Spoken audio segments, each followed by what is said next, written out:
I developed a passion for learning as much as I could about the Lakota and Dakota people, and that passion has continued throughout my life, and it continues here as I get more and more involved with Ojibwa people, and things like land acknowledgements are very important. And it is Native American History Heritage Month, and been thinking about a number of things, and so I titled this, What Determines Our Future? And you can go ahead to the second screen there, if you would. From a Lakota, or a Teton, I guess, well, Lakota and Sioux are sort of interchangeable in some ways, but I have seen that in any great undertaking, it is not enough for people to depend simply upon themselves. Let that sort of rumble around in your mind and in your imaginings, perhaps.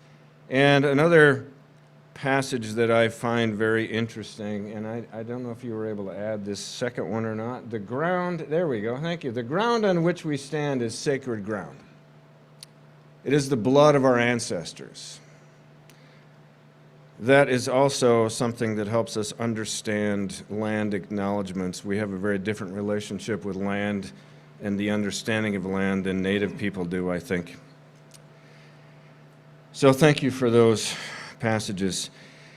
In the guided meditation last week that Carol Grafford led us through, it was a few weeks ago, I guess, we were invited to see our grandparents. And as I followed along from home, I could see from memory my mother's parents, the grandparents with whom I was close. I could not, however, see my father's parents because they had both passed on when he was a young child, actually. So during the meditation, I was awakened to the sorrow that my dad must have felt when he got together with my mom's family, because he did not have that joy of being with parents and brothers and sisters in his own life. I know, and I've been told, that he felt joy when he was with my mom's family. He was connected to that new group of people. And it makes me think that death, while painful as it is, causes disconnection to a greater extent when we allow it to. And if it causes more disconnection when we allow it to, then it also suggests that we can learn to understand it differently. So Carol shared a teaching from within Buddhism, and because November is Native American Heritage Month, I'd like to share some thoughts from Native American traditions that I have learned about in my past. So as with Carol's meditation, may my words today also help perhaps transform our understanding of suffering into wholeness, integrating what we think of as our past and our present and our future. The end of October and the beginning of November is also the time, as noted in worship here on November 5th with Pastor Stacy, that many traditions celebrate All Souls or All Saints, honoring those who have walked on, with, in part, the understanding that they are still very much with us and alive in spirit and in our hearts and in our minds when we learn to see things differently. So I begin with this, and I'm always very conscious when I refer back to old movies or TV shows that some of you are going to get it and others of you are going to go, man, he's getting old. But in the 1970 film Little Big Man, how many of you remember that? Oh, thank you for that. Chief Dan George, who played Old Chief Lodgkins in the film of the Cheyenne, said to his young adopted white grandson, played by Dustin Hoffman, that the white race has lost the center of the universe. And I would interpret that to mean that we don't know how we fit, because we have never learned from a certain perspective how we fit, Or we thought our religion was superior, and so we didn't need to learn those heathen ways. And as a result of not learning certain things, we are disconnected in a peculiar way, or a very particular way, from the source of all things. And we continue to allow ourselves to be disconnected from all creation. There are different categories of religions, all right? And historical religions are those that can be traced back through time to a specific date or an event. Judaism, for example, Christianity, and Islam have origin stories based on historical events like the exodus of people from Egypt out of slavery and into freedom, an event like the birth and death of Jesus, and a long event like the life of the prophet Muhammad. Those are the origins of certain religions. And these historical religions span less than 4,000 years as compared to 3 million years or so of religions that are typically called primal religions. Primal religions usually have no chronological beginning and no end. Their beliefs and practice are in things that have always been since the beginning of time. So they have a different orientation, a different way of seeing. One of those different ways of seeing is that primal religions have less distinctions than do the more recent religions that, as Houston Smith says, explode into opposites, things like heaven and hell, or samsara and nirvana. So in primal religions, two worlds do not really exist. A single world exists that can be experienced in different ways and understood in different ways. So the focus is not on worship, as we understand it. The focus is on identification or participation in what has given meaning and understanding. So in that way, then, all life is ritualistic. All life is God-centered, if you can use that word, God. All life is focused on the supernatural, if you prefer that word, or that which is outside of our ability to completely comprehend. We participate in that all the time. But typical to oral cultures and traditions, then, everyone participates and is fed from this living knowledge, a reservoir of knowledge, and thus religion is also continually shaped in daily life. And interesting, I think we can understand this very well, because it's not written, it doesn't become doctrine. It is alive and it's fluid. It's not exclusively channeled through one particular mode, like a historical event, or like a Bible. Written information can actually blur what is important. Let me say that again. Written information, although it is important, it can also blur what is perhaps foundational. And primal religions are often communicated in different ways through songs and stories and ritual and experience. That's the tradition. So another screenshot here for us. The sacredness of creation is a way of life, not a philosophy, not a religion. Native languages do not have words or terms synonymous with our word religion. The closest expressions of belief literally translate as the way you live. It is said that Oglala Lakota holy man Black Elk was once telling a story around a fire at night, and a child asked Black Elk, "Is that a true story?" And his response, "Is it true for you? Then it's true." Whereas historical religions such as Judaism and Christianity and Islam are very place-oriented, or attached to a specific place. In primal religions, a whole group's existential identity is taken spiritually and sociologically from a sense of place. Not necessarily from the place itself, but from a sense of that place. The place, in other words, is alive with the spirits of the ancestors. So, for example, one does not go to the mountains to speak with the Great Spirit. The mountains are the Great Spirit. The distinction between a place and the spirits that dwell there is blurred. And so if you do look at an object in the distance specifically and defocus, you can begin to see a lot of other things that are there as well. You see all those things. So the distinction between the place and the spirits is blurred. And this is also why it's so devastating to remove a group of people from their land where their ancestors live. In the words of another screenshot, please, in the words of the Dene or Navajo traditionalist Ruth Benali Yinashi,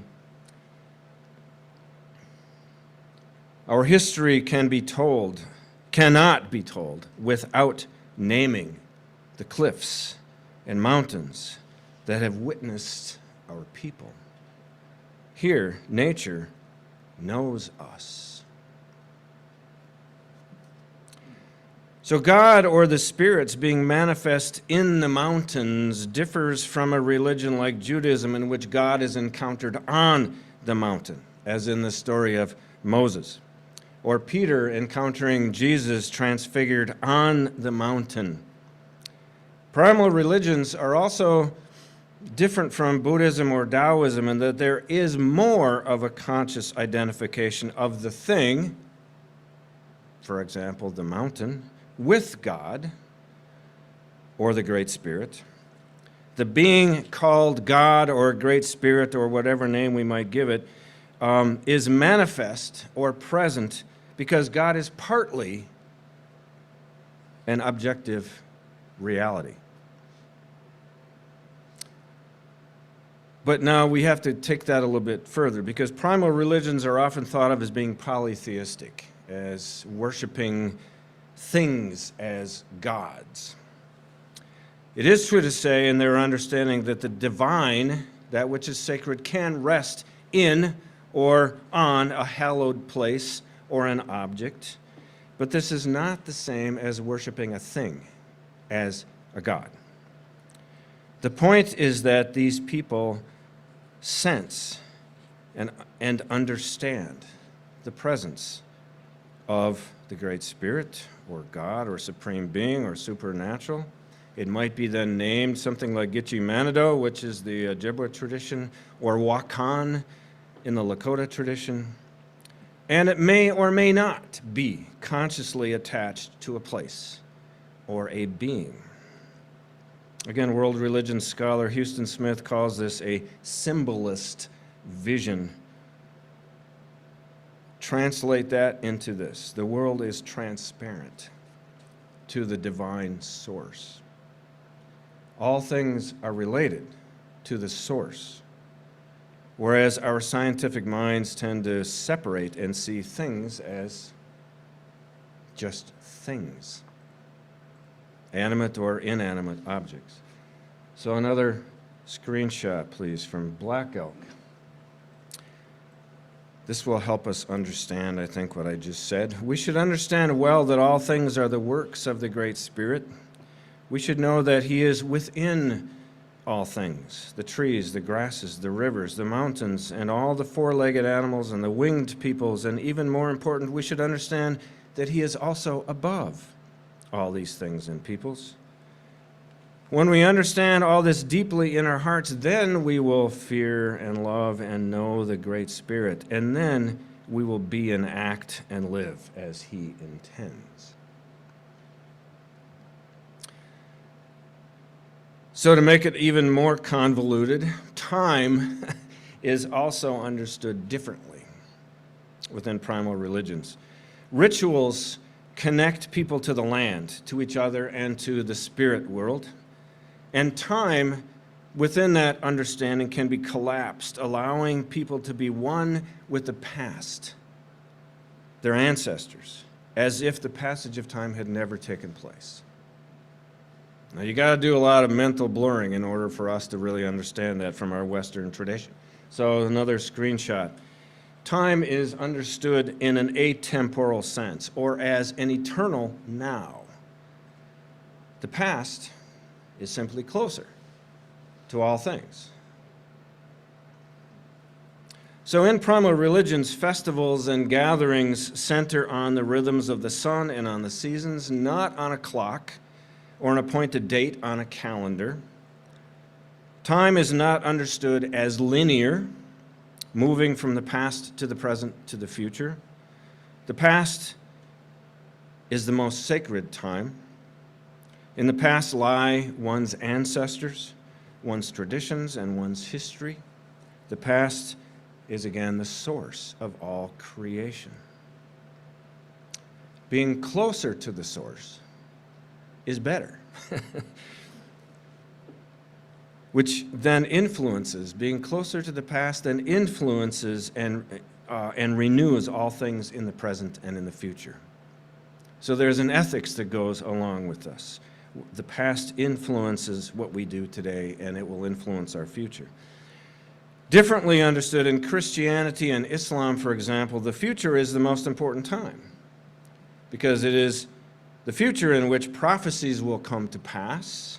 Not that primal religious people don't understand prophecies. The Ojibwa people have some incredible prophecies. But it is also in the future within Christianity and Islam, for example, the future is most important because it is our time of dying, when we will be reconciled with God, or not. In Buddhism and Taoism, Confucianism, one considers the present as the most important time because it is the only one available to you and the only time in which you can take some kind of action. So another way of understanding this, again through Black Elk. The life of a man is a circle from childhood to childhood, and so it is in everything where power moves. And I love this little story about Black Elk. It is said that toward the close of his life, he often fell to all fours to play with toddlers. We have much in common, he said. They have just come from the great mystery, and I am about to return to it. So here's another way to understand this wisdom that comes from indigenous peoples of the world. There is a distinct absence of the line that we have drawn separating this world from another world, as if they stand over and against each other as separate. There is no sense of the body being a tomb or an empty vessel, a concept that we learn from Greek dualism. There is no sense of the created world being looked down upon by a transcendent Lord or God as understood within Judaism or Christianity. There is no sense of this world being an illusion, as in Hinduism's understanding of Maya. There is no sense of the world and our existence being suffering, as taught by Buddhism. Now, I understand these are complicated things that can be unpacked in different ways. But there's also no sense, or in an image found notably in Islam and Christianity, the world is not chaff that will be burned in a purifying fire. There's no sense of all things being created out of nothing, as in creatio ex nihilo. Instead, creation is like a womb that nurtures and protects. So if that's your way of seeing things and understanding things, then one does not need to fight against or escape from our world. One does not need to see it as negative or as an illusion, nor is our existence in this world merely a place of pilgrimage, passing through it on the way somewhere else. It is a home that has a number of rooms, some of which are visible and some of which are not normally visible, but are visible through a different way of seeing. Together, they make up a single house. Thus, there is no salvation to be sought or gained. And to those who understand this, the walls between the rooms are blurred. Historian and friend of Black Elk, Joseph Epps Brown, wrote of this kind of vision. And granted, the language here is a bit dated, so it's not necessarily politically correct in our understanding, but he has something to say. It is often difficult for those who look on the tradition of the red man from the outside or through the educated mind to understand that no object is what it appears to be, but it is simply the pale shadow of a reality. It is for this reason that every created object is wakan, holy, and has a power according to the loftiness of the spiritual reality that it reflects. The Indian humbles himself before the whole of creation because all visible things were created before him, and being older than he, deserve respect. Within primal religions is an implicit understanding that has as its basis of spirituality, in a recognition, the connectedness and the interdependence of all living things. All things are bound together and all things connect. John Collier, one time United States Commissioner of Indian Affairs, once said, "They had what the world has lost, the ancient lost reverence and passion for human personality joined with the ancient lost reverence and passion for the earth and its web of life. Since before the Stone Age, they have tended that passion as a central sacred fire. It should be our long hope to renew it in us all." I would say that sacred fire still burns. And so I close with some words that are attributed to Chief Seattle. What happens to the earth happens to the children of the earth. Man is not woven the web of life.